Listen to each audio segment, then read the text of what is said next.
G'day, this is Captainoob, and this is a Martini-Henry. This is a weapon of the Great British Empire, first produced around 1870 and was in service to about the end of the First World War in 1918, and was probably replaced by a Lee Enfield at that point, or something like that. And there's good reason for that, because the way this thing fires, and it's got a cool reload animation and sounds to go along with it, but it's got this lever action sort of thing. You pull that down, it opens up the breech, you load a fresh cartridge in there, and then you close up that lever and then you're ready to fire, rather than just a bolt action sort of inbuilt magazine design sort of thing. Perhaps this weapon's main claim to fame would be from its appearance in Battlefield 1, where it killed me approximately, like, maybe 1 or 2 times, because I used to play tanks in that game. The only thing they could do is use those special anti-tank rounds to stop the tank repairing process, and they were pesky, little, annoying little snipers, but most of the time they'd left you alone. Anyways, I digress. Let's get into the attachments of this thing, because it's an interesting beast, and if you want to get this thing to its full potential without having to pick up the one that spawned in the world, and I'll show you how to get to that one later, you're going to need to grind. The grind for gold. And, you know, the way to get that is to obviously own a bunch of oil fields somewhere, I don't know, on foreign soil, but we don't get that luxury in Fallout 4, so we're going to grind the old-fashioned way. So if you want the best receiver, you got to go straight to the Queen's receiver. It'd be probably King's receiver now. Rip Queen Liz, you will be missed. And that gives us 706 damage rather than this Ruin Receiver's 235. So it's also gold plated, which is very ornate. And you can see there's some horses and stuff. You probably can't see it, but there are, you just have to take my word for it. It looks like the some symbol of the crown or something. And basically you can do that with the barrel as well. Note the amount of gold you need to process to turn this barrel gold. It's 450, and the receiver itself was 250, so we've got to use 700 at this moment. 700? Yeah, 700 gold at this moment to have this rifle, have the privilege of having this rifle looking as it does right now. So that's pretty much impossible to get unless you grind for hours and hours, or possibly do some duplication exploits. But it doesn't stop there. You've got to use another 175, which brings us to 875 gold that we've used in this weapon. The Queen stock, it's good, and also it's got some sort of dramatic sort of descriptions as well, but I'll let you read those in your own time. We'll move on. So next up, we've got the sights. We don't have any sights on it now. We can have iron sights, canted iron sights, anti-aircraft iron sights, and an experimental long scope, or what I like to call the texture inspector. You'll see, don't you worry. We're gonna throw that on, but if you feel like this long scope is too intense for you, you can grab the anti-aircraft sights, even though I feel like they're slightly misaligned. This will give you the best picture of where you're aiming, and you can pretty much aim from render distance with this thing, so yeah, look out for that. Next up, we've got the muzzles, and you can put a big old gold suppressor on the front called the Shush Gambit, because why wouldn't you? There's also more gold embroidery and greebling on the side there. That's pretty nice. It requires gun nut rank 4 and 1 rank of Mr. Sandman, so invest in your perks as well as investing in gold. That's another actually, no, there's no gold required on that one, despite it being made of gold. Maybe we're just using the gold offcuts to do that. There's also a barrel extension here to make it gold. No gold required there. But if that's a little bit too rich for your blood, no pun intended, then you can go ahead and throw in the non-gold versions. But they're inferior, except that they're not. That's weird. Okay, so honestly, you don't have to worry about the golden suppressors, but if you've got a gold everything else, then go right ahead. The legendary effect is there if you need it. We probably won't, but I would... it'd be funny to put instigating on this, won't it? But we'll abstain from doing that. And this is a creation club thing, which doesn't change any of the textures present on this, so completely wasted. No material for me. Alright, so there's how you get this thing. This was made by Console Commands. There's actually a quest to go ahead and get this thing in the game in a more sort of, let's say, immersive manner, so I'll show you how to do that. Okay, so here we are outside of a bank known as Bridgeway Trust. You'll get a quest to see exactly where this is, but for map reference, we're only a bee's dick away from Backstreet Apparel, so teleport there if you want, and then you walk right around the corner and you'll find yourself Bridgeway Trust. You can't miss it because there's literally a marker right there. Once inside, make sure you've got Hacker rank 4 and Lockpick rank 4 because that's what you'll need to pass through this door.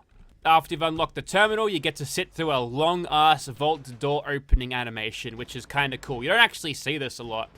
I think there's here and a place in maybe Far Harbor that has this giant vault door. There's some gold around here if you want to utilize for crafting purposes or to perhaps replenish your amount if you've got this. But this one's called the Queen's Gambit. Gives you a little bit extra damage and also is chambered in 50 Calpro, where that extra damage comes from, instead of 308, of course. And it also gives you a chance to stagger on the hit, which is funny because the prefix is actually called the. Alright, you've also got a note here saying check the safe. You can open that. I think it plays some British music here, but we'll crack this open, we'll see what's inside. Nice. And inside you'll find mods: Extend the Gambit, Shush Gambit, Barrel of the Gambit, Queen's Receiver, and the Queen's Stock. So that's like 800 or so gold of mods there for barely any of the value returned on the particular mod sets. But there you go, you can get this thing really easy and you don't have to dig through your pockets to find 800 gold there, which chances are you won't have. Righto, so here we are outside of the good old-fashioned immersive Gunners Plaza, and here is the Queen's Rifle itself in all of its golden glory. Now, I did refer to this scope as the texture inspector, and let me show you what I mean. Yeah. Take a look at that Poseidon oil gasoline sign, and we get to see all of it. In a closer target, I can count the individual pixels, and don't worry about the gun dancing around like that. In fact, I might find that mod that makes the weapons behave like that and delete it, because whenever the frame rate goes bad, the gun starts wobbling around like that. And that's not good, especially for a see-through scope weapon like this, where that FOV change is going to make it even more crazy than what it should be. But if you want to use this thing in close quarters, simply go into third person and aim like that. Perfect. The gun's still jiggling a little bit. But what I usually don't do, there's a Behemoth here, he's always here, but I'm going to go ahead and snipe him. Whoops, got to load the round in first. One last look at the sky, buddy. I missed? I missed! There we go, hit that time. Now, you might notice how when I'm shooting stuff with this thing, as soon as I fire, you get a view. I think that's of Tammie's wrist. Get used to seeing that because we're going to be seeing that a lot. But since we get a giant zoom in with this type of scope, I might just go ahead and, well, firstly, we've got to take out the pests. There's a second one up there. Can I hit that spin little bastard? I can as well. Alright, good. That means there's going to be no disturbances as we take out the gunners. But, yeah, since we've got such a gigantic amount of zoom in, which, like I said, render distance, that guy just rendered right before my eyes. And this is why they don't make scopes quite this magnification power in this game, because it gets silly. I think the better option here was to make it a standard vanilla game TV scope here, because, the wobble, it might get better as I take out the more gunners and the frame rate sort of stabilizes itself. But as they run in a little bit closer, we'll need to sort of check our aim a little bit. It's unfortunate that we can't see exactly how much damage I'm getting because the risk that I'm getting in the screen as soon as I pull the trigger. That's just another quirk of having a see-through scope system like this. If you're using a scope in first person with basically zero magnification, it won't be a problem. There you go. I believe they call that one a drag scope. Now, normally, those gunners hiding behind the trees and foliage, they'd be a problem to hit. And now I get to use this thing in VATS because they're close enough. And funny quirk about having a range as high as this, it's a guaranteed headshot, so enjoy the show, I guess. Also included, I've gone ahead and, there's a slow motion reload. Looks very good, doesn't it? Crit him. Was that a crit that I missed on? No, hang on, no, that's the wrong wrist. That was me checking the time. I went for a reload there and hit T for the time button. Alright, I'm pretty sure that was a headshot. Yep, that one was good. And one of those gunners looked like they survived that. So we've got enough damage to drop any of the gunners at any time. And sitting here camping on the top of this, I don't think that's a fusion flea. It's probably a fort of some description. But everything's going pretty well. Sitting in the shadows like this, technically this this horror mod that I've installed has given me an unfair advantage against these gunners, but you know what? That caused me actually not a lot of trouble. That's a pretty solid horror mod in that particular experience, but it's not October, so we don't get to look at that. There we go. I just saw his silhouette there in the foliage and was able to execute a critical strike there. Alright. So the only problem I'm really getting with this is if your camera is not centered as that turret sort of fades into existence, if it's not centered on a target, even at this range, it gets a little bit gnarly, and the frame rate's starting to get better now. I've got it uncapped, and I think there's something else pissing off the gunners at the moment, because for whatever reason, I'm not getting sneak criticals. There it is. And there's a cheeky level up. We might be able to take out the entirety of the gunners' plaza, as it were, with not moving. And you know what? With a scope like this, why should I move? And there's, I think that's Scrounger rank 4 giving me that extra round. Just found it in the pockets. I don't even think we've got pockets. Well, maybe. Not usually sort of male pockets where they're on the side of your pants. That's a problem with female clothing from what I've seen in memes. They got no pockets. They gotta carry handbag. It's all a big scam by those big clothing giants, you know. Anyways, that guy's close enough for a crit, so we'll get him. And that wasn't an instant kill. Whoops, forgot to reload there. And now we're on. Okay, well, fun stops here. We'll get the Queen's version out. This one's got the barrel extension on it and the experimental anti-aircraft sights, which I'm not really sure what I'm meant to be aiming with. Also, don't forget to reload, idiot. That's about the power I expect of a Martini-Henry. Okay, so it doesn't look like the sights here are completely aligned. We can, however, utilize the... That's 2 ragdolls. 2 for 2 here. That's amazing. The sounds like it's been recorded directly like from an iPhone camera from a firing range, so that's fun. But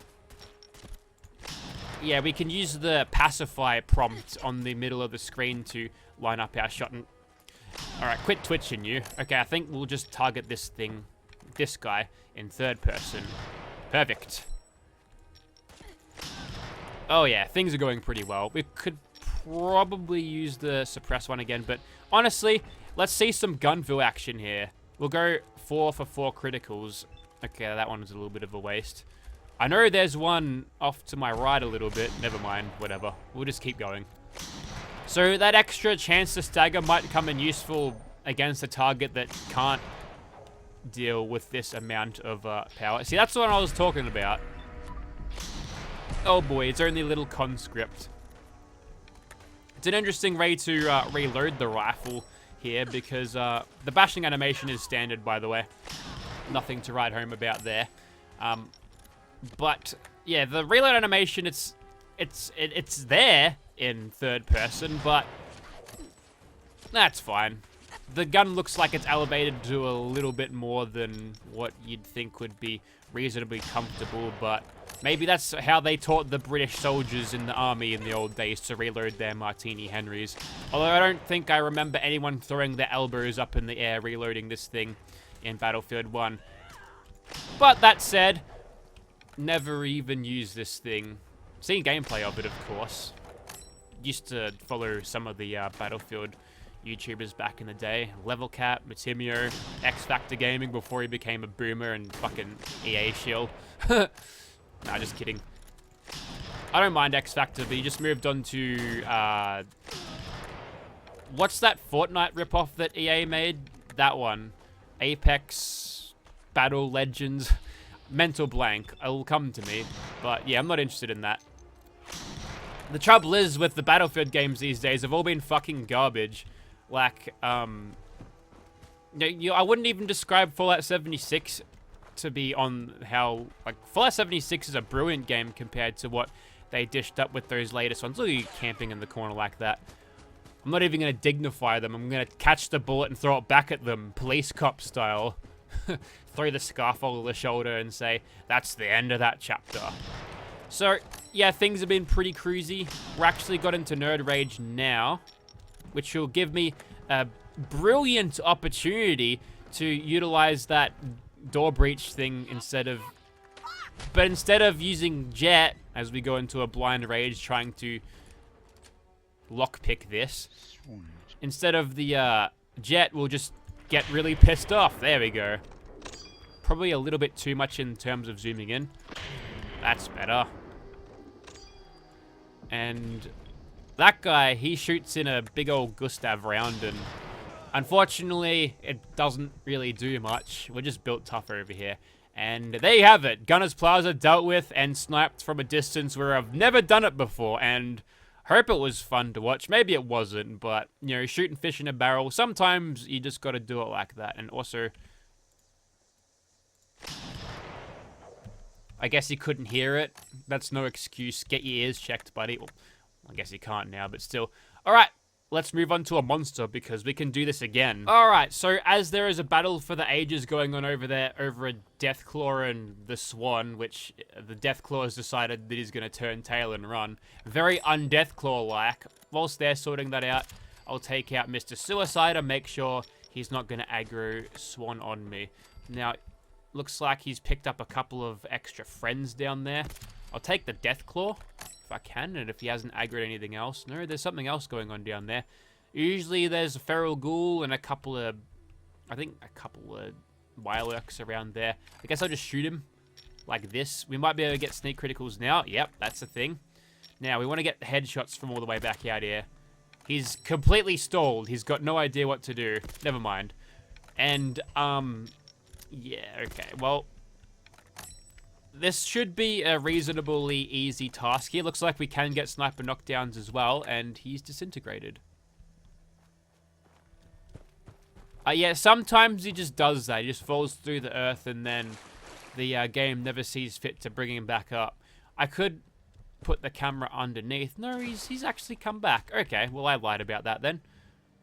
The Swan is, in fact, back, and now we're fighting him in the swamp. And I don't even know if he's actually part of map bounds now. He might be slightly out of bounds, so I'm going to creep forward a little bit, see if we can't utilize this thing's slightly better when we've got more in range of our target. Yeah, there we go. We're getting 4,600 damage now. 4,600 again as the camera goes underwater for a second. We'll pop a reload, and then we're going to shoot this guy with a critical. 2,800. Okay, that was slightly less than I was expecting. And I think that one went straight into the tree. Now, are you going to fight me at all? I think he's sort of stuck in there. He's not even getting up. Do you want to fight at all? He's slowly sinking, though. I think the Swan can hold his breath for ages, though. Alright. Let's throw a fresh magazine, fresh cartridge in that. And we'll hit him up in bats a little bit, because that's a thing we can do. Should be able to secure the kill with this amount of power. Wouldn't mind seeing that crit. And there's that rock, finally. It got there eventually. He throws rocks like a javelin missile launcher. They go on this parabolic arc that sharpens down towards the end sometimes. That's just how lobbed projectiles kind of go, and let's try to not get killed here right before the end. There we go. I'll tell you what, there must be a little bit of force behind this thing, because that even caused the Swan to pirouette. It's been launching gunners all bloody morning, so there you go. And the frame rate feels crisp. I don't usually run it over 60 FPS, but wow, this is amazing. Oh, look at the hand going through the rifle.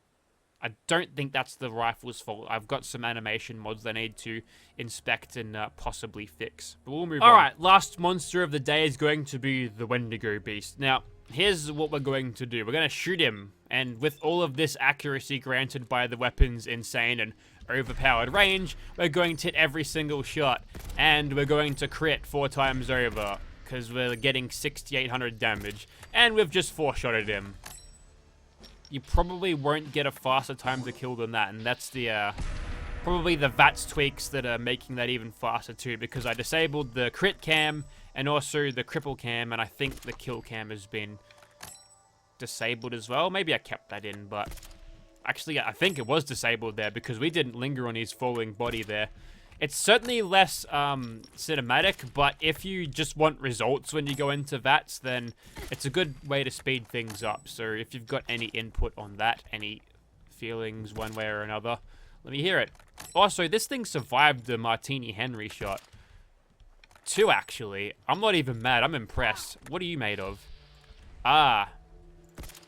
Leveled listium. Yes, you're a leveled list dude, and, yeah, scaling to my level, so he's got a little bit more health than the mantis that I shot in the early morning, as it were, was. So, there you have it. That there was a Martini-Henry with gold everything, and probably the only way you want to run this thing.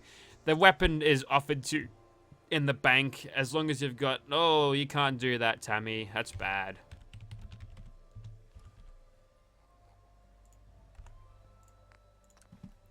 Gee, and I thought I was pushing it with the blonde hair and blue eyes approach for this character. Anyways, so yeah, you've got the weapon offered to you in the bank as long as you've got lockpick rank 4 and... Don't you... Also, another thing, you might want to pull that maggot out of your leg because that's just sort of spewing out blood and, you know, you might go pale very soon. But yeah, as long as you've got the rank 4 of lockpick and hacker, you can get a really powerful weapon out of this. And I guess that's your investment there. Unless you want to go around and get up to 1,000 gold for this thing, which is going to take hours and be impossible. So it's probably just better to get there. Or you've got the companions in the game that can help you out. Kate can unlock the lock. You might have to save scum a little bit for that. And I suppose Nick Valentine can do the master lock for the terminal sort of thing. So you've got ways to get this thing even if you don't have the perks. But if you are a fan of the Martini-Henry and you want something ornate to you, something with a little bit of class, then check out this particular weapon. Link will be in the description if you're interested. It's been out for like a year now, so if there's not an Xbox port, then the modder has failed. Thank you very much for watching, guys. Recommend it.